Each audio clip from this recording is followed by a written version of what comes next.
생명 유지를 위해 의료 장비에 의존하는 식물인간인 가족이 있다면 무의미한 연명 의료를 계속해야 되나요? 가족들의 결정으로 연명 의료를 중단할 수 있나요? 어디까지가 합법적인 결정일까요? 안녕하세요. 두손 시니어 TV입니다. 오늘은 연명의료 결정제도, 일명 웰다잉법에 대해서 알려드릴게요. 의학의 발전은 인간을 각종 질병의 위협으로부터 보호하고 인간의 수명을 연장시켰지만 그럼에도 불구하고 누구나 삶의 마지막 단계인 죽음을 피할 수는 없습니다. 우리나라 사망자 중 70% 이상이 병원에서 사망한다고 하는데요. 그리고 병원에서 사망하는 사람들 중 상당수는 의학적으로 소생할 가능성이 매우 낮은 상황에서도 생명 연장을 위한 다양한 시술과 처치를 받으며 남은 시간의 대부분을 보냅니다. 마지막 순간을 어떻게 보내야 할지에 대한 결정은 죽음의 문제라기보다는 삶의 문제이고 삶을 어떻게 마무리할지에 대한 결정입니다. 그러나 막상 이 결정에서 환자는 그 기회를 얻지 못하는 경우가 많습니다. 많은 사람들이 죽음에 관해 이야기하는 것을 불편해하고 그 결과 아무런 준비 없이 죽음의 순간을 맞닥뜨리게 되기 때문입니다. 세계적으로 이미 1970년대부터 삶의 마지막에 어떻게 인간의 존엄성을 보장할지에 대해 안락사, 존엄사, 연명의료 중단 등에 의한 사망과 관련하여 고민하고 이를 법률 등으로 제도화하기 시작하였습니다. 우리나라의 경우는 1997년에 발생한 보람의 병원 사건이 환자에 대한 의학적 판단과 돌봄의 의무에 근거하지 않고 가족의 부당한 퇴원 요구에 응한 의료진이 환자의 인공호흡기 착용을 중단함으로써 환자가 사망한 사건입니다. 이때 해당 의료인들에게 살인방조죄가 적용되었고 이를 계기로 의료계는 연명의료 중단과 관련하여 소극적이고 방어적인 태도를 취하게 되었습니다.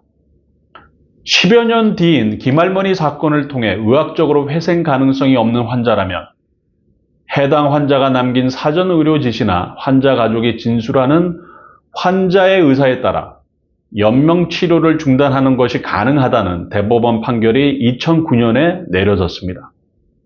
그러나 법원의 판결에도 불구하고 연명의료 중단이 제도화되지 않은 상태였으므로 여전히 의료계는 연명의료 중단에 대해서 그 필요성의 인식에도 불구하고 소극적인 태도를 유지하고 있습니다. 이에 2013년 대통령 직속 국가생명윤리심의위원회에서 특별위원회를 구성하여 연명의료 중단 등 결정과 관련된 구체적인 기준과 내용을 제시하면서 특별법 제정을 권고하였습니다. 이후 법률안에 대한 검토 과정에서 임종 돌봄의 병행 제공 필요성이 강력하게 제기되면서 2016년 2월 호스피스 완화 의료와 연명 의료를 함께 다루는 호스피스 완화 의료 및 임종 과정에 있는 환자의 연명 의료 결정에 관한 법률이 제정되었고 2018년 2월부터 시행되었습니다. 연명 의료 결정 제도란 임종 과정에 있는 환자의 연명 의료와 연명 의료 중단 등의 결정을 통해 환자의 최선의 이익을 보장하고 자기 결정을 존중하여 인간으로서의 존엄과 가치를 보호하는 제도입니다. 이 제도에 따르면 모든 환자는 최선의 치료를 받으며 자신이 앓고 있는 상병의 상태와 예후 및 향후 본인에게 시행될 의료 행위에 대하여 분명히 알고 스스로 결정할 권리가 있습니다.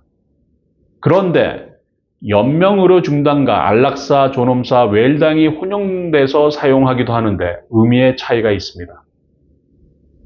안락사는 환자의 고통을 덜어주기 위해 생명을 인위적으로 종결시키는 모든 행위를 의미하는 용어로서 사망을 위한 방법과 시기를 제한하지 않는다는 점에서 연명의료 중단과는 다릅니다.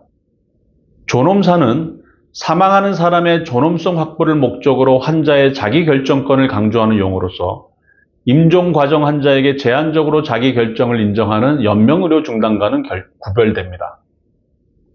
행복한 죽음이라는 뜻을 지닌 웰다잉은 유언 작성, 장례 절차 준비, 유산의 상속 및 기부 등을 포함하여 임종 문화에 관한 포괄적 용어로 정확한 정의 없이 사용되고 있습니다. 참고로 우리나라에서는 2009년 5월 대법원이 무의미한 연명치료 장치 제거 등을 인정하는 판결을 내림으로써 사실상 소극적 안락사를 인정하고 있습니다. 그러나 우리나라를 포함한 많은 나라에서 적극적 안락사는 허용하고 있지 않습니다. 적극적 안락사를 법제화한 나라는 네덜란드를 비롯해 벨기에, 룩셈부르크, 캐나다, 콜롬비아, 호주 일부 지역, 뉴질랜드 등이 있으며 스위스에선 조력 사망 또는 조력 자살이 합법입니다. 조력 자살을 지원하는 스위스 단체인 디그니타스를 통해 한국인이 안락사를 통해 생을 마감하기도 했다는 언론 기사도 있었고, 연명의료 결정에 관한 법률에 따른 사전 연명의료 의향서 작성자 수도 120만 명을 넘어섰다고 합니다.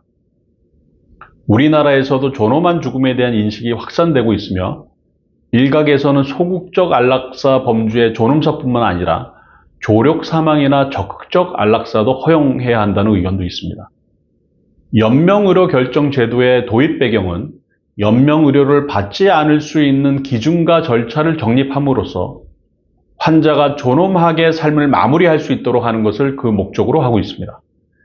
이에 사전 연명의료 의향서와 연명의료 계획서를 통해 의학적으로도 무의미하고 환자도 원치 않는 연명의료는 시행하지 않을 수 있도록 하고, 환자에 대한 연명의료 시행 여부를 결정할 책임이 가족에게 넘겨져 가족들이 심리적, 사회적 부담을 갖지 않도록 보호하고자 합니다. 사전 연명의료 의향서란 19세 이상의 사람은 누구나 자신이 향후 임종 과정에 있는 환자가 되었을 때를 대비하여 연명의료 및 호스피스에 관한 의향을 문서로 작성해 둘 수 있습니다. 사전 연명의료 의향서를 작성하기 위하여 반드시 보건복지부의 지정을 받은 사전 연명의료 의향서 등록기관을 방문하여 충분한 설명을 듣고 작성해야 합니다. 등록기관은 국립연명의료관리기관 홈페이지에서 검색하시면 지역별 기관을 확인할 수 있습니다. 등록기관을 통해 작성 등록된 사전 연명의료 의향서는 연명의료 정보처리 시스템의 데이터베이스에 보관되어야 비로소 법적 효력을 인정받을 수 있습니다. 연명의료 계획서란 말기 환자 등의 의사에 따라 담당 의사가 환자에 대한 연명의료 중단 등 결정 및 호스피스에 관한 사항을 계획한 문서입니다.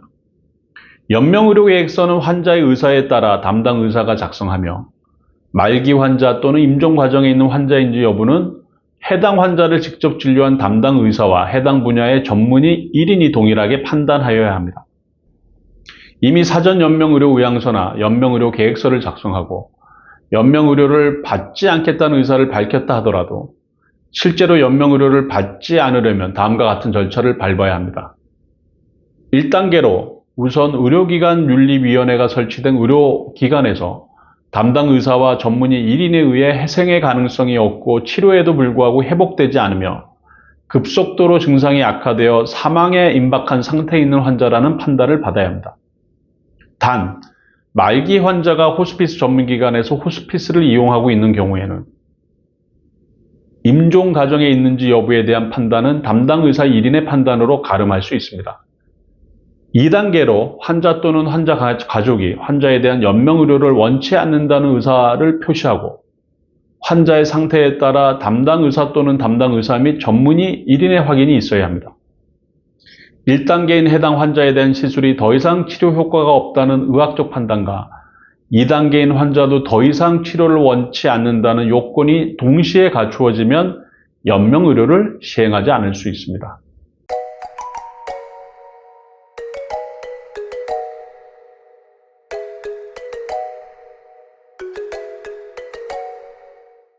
오늘은 연명의료 제도에 대해서 말씀드렸는데요. 삶을 어떻게 마무리하는 것이 바람직한지에 대한 생각은 저마다 다를 수 있지만 언젠가 맞이할 나의 삶의 마지막을 미리 생각해 보는 것은 매우 의미 있는 일일 것입니다. 구독과 좋아요 부탁드립니다.